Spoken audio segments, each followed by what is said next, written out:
It's Christmas time and there's no need to be afraid. Except of course when it feels like there is. The Christmas holiday season can be a time of joy and celebration, but for many it's also one of the most emotionally challenging times of the year.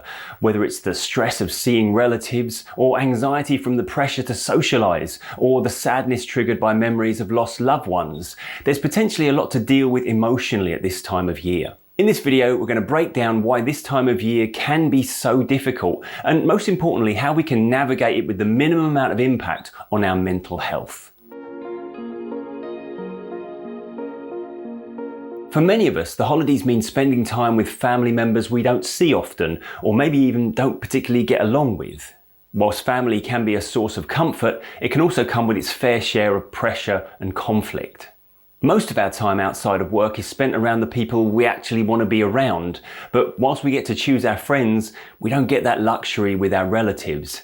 It'd be crazy to expect every member of our extended family to be the sort of person we would elect to hang out with given the choice. So it's easy to see why being forced into an annual contrived social environment with them might create conflict and unease. Add to that the unspoken expectation to act a certain way during the holidays, to keep the peace or meet certain standards, then things potentially become even harder.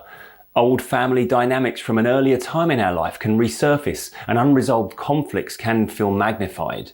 Then of course we have the strain of hosting, buying gifts, or simply making time for everyone. God, it's no wonder so many of us feel emotionally drained. But the key here is boundaries. Before heading into any family event, decide what you're willing to tolerate and what you're not. It's okay to politely excuse yourself from certain conversations or leave an event early if it becomes overwhelming. Now, you might feel you have an obligation to see the whole day through, but you don't. You have a far greater obligation to yourself and your own emotional well-being. Preparation can help too. Have a few neutral conversation topics ready to redirect tension if necessary.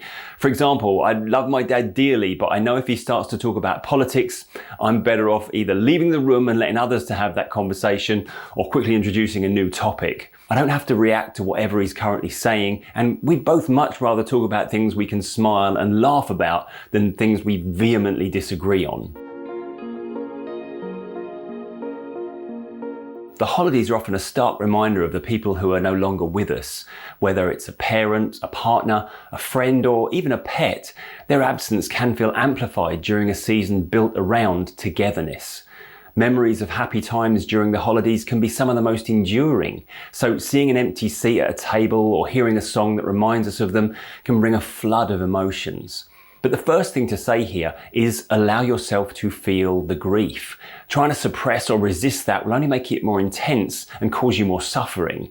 It's okay to cry, reflect, and acknowledge how much you miss them. Those happy memories that you made together were made for a reason. They're there for you to revisit and to remind yourself of what that person meant and still means to you. And remember, there's nothing wrong with including thoughts of them in your festivities. Share stories about them or dedicate a moment of the celebration to their memory. This can turn the pain of loss into a gentle connection with their legacy. And it's okay to not feel especially festive. Grief doesn't follow the calendar, and you don't have to force yourself to feel joy just because it's the holidays. Which brings me neatly on to the next topic. There's a cultural expectation that the holiday season is supposed to be a time of unrelenting happiness, but life doesn't pause just because it's December. While stress from work might diminish as we finish up for the year, we might find ourselves now replacing that with a different kind of stress, the pressure to be happy.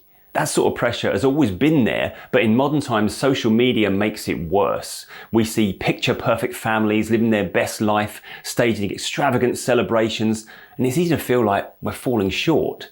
These days, it's important we give ourselves permission to feel however we feel. We don't have to manufacture happiness. It's perfectly okay to have a quiet holiday season if that's what we need, or if that's what we prefer. If you're not feeling 100%, there's no sense in trying to force positivity. Resisting how you feel only exacerbates the issue. The most important aspect of the holiday season is that you come out the other side feeling refreshed rather than even more drained than before. The more you try to manufacture a false emotional outlook, the more exhausted you'll potentially become. The holidays can be emotionally taxing, so it's important to prioritise self-care at this time, whatever that means for you. Different people will have different requirements at this time, so do what works for you. Whilst extroverts will feed off of the energy from a crowded room, introverts will need time alone to recharge their batteries and might not feel comfortable in a group environment for as long as some others do. For example, my wife and I always spend Christmas Day on our own before we visit the family the day after. Long ago, we recognised the importance of deliberately carving out time for us during the holiday period. This way, we don't start to view this time with trepidation and anxiety. We have the schedule that works for us, and that means we can look forward to it. Whilst it's common for people to anticipate becoming overwhelmed during the holidays, that's far from inevitable if you look after your time correctly and fix the social boundaries that work for you. As with all my videos, the importance of prioritising your self-care is at the heart of everything.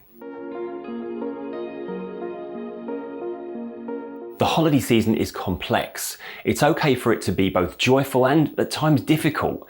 You don't have to pretend everything is perfect, and you don't have to shoulder the emotional weight alone. Whether you're feeling overwhelmed by family pressures or missing someone deeply, remember that all these feelings are valid. The best gift you can give yourself this holiday season is the kindness and understanding you'd offer a loved one. Take care of yourself and have a holiday season that works for you. If you like this video, then why not check out my video about how to manage and reduce anxiety during the winter months. Just follow the link at the end of the video.